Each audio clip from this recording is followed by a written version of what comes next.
మన ఏపీ పోలీసులకి ఒక బ్రాండ్ ఉండింది ఇదివరకు. ఇప్పుడు ఆ బ్రాండ్ ఉందా లేదా? దానికి ఉదాహరణ మన పవన్ కళ్యాణ్ గారు ఆదివాసీల దగ్గరికి వెళ్ళాడు. అదే మన్యం జిల్లాలో. వాళ్ళని దగ్గరగా చూడాలి. వాళ్ళ కష్ట సుఖాలు తెలుసుకోవాలి.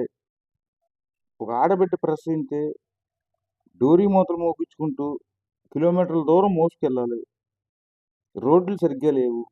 ఇవన్నీ చూసేదానికి వెళ్ళాడు. కళ్ళారా చూసేదానికి. ఆయన ప్రోగ్రాంలో ఒక నకిలీ ఐపీఎస్ ఎంటర్ అయ్యాడు. ఈయన గురించి తర్వాత మాట్లాడుకుందాం.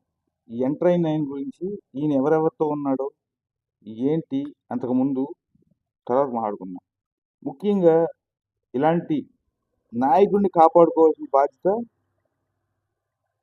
గవర్నమెంట్లకు కానీ మనకు కానీ చాలా ఉంది. ఎందుకంటే నిన్న కడప జిల్లా వెళ్ళారు. ఎంపీడీఓని వైసీపీ నాయకులు కొట్టారని చెప్పి కడప జిల్లాకి వెళ్ళి ఆయన మనస్తత్వం ఏంటి, ఆయన నిబద్ధత ఏంటి,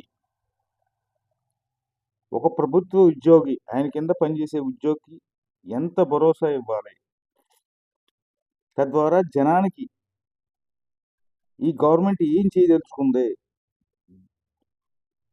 అన్న విషయం పబ్లిక్గానే చెప్పాడు. నిజంగా ఇది మిగిలిన మంత్రులకి ఒక రహదారే. ఎటువంటి పరిస్థితుల్లో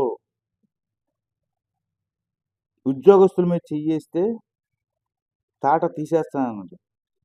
వా, నాయకుడంటే ఇలా ఉండాలి. పబ్లిక్గా వెళ్ళి ఒక నాయకుడు, ఒక ఉద్యోగి, సామాన్యమైన ఉద్యోగి ఇలాంటి పరిస్థితుల్లో ఉంటే డైరెక్ట్గా 24 గంటల్లోపు వెళ్ళి పరామర్శించిన మొదటి వ్యక్తి ఈయన పవన్ కళ్యాణ్ గారు.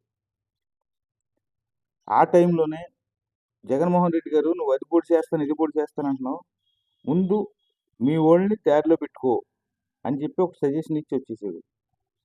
ఇంకా ఈ నకిలీ ఐపీఎస్ ఆఫీసర్ని వెంట పెట్టుకుని విపరీతమైన సెల్ఫీలు ఆఫీసర్స్. ఈ ఆఫీసర్స్ని ఏమనాలో మీరే తెలుసుకోండి. ఈ నకిలీ ఐపీఎస్ ఎలాంటి వాళ్ళు కూడా తిరుగుతున్నాడు చూసావు కదా. పక్తు వైసీపీ లీడర్ తోటి ఈయన సెల్ఫీలు, ఈయన కథ.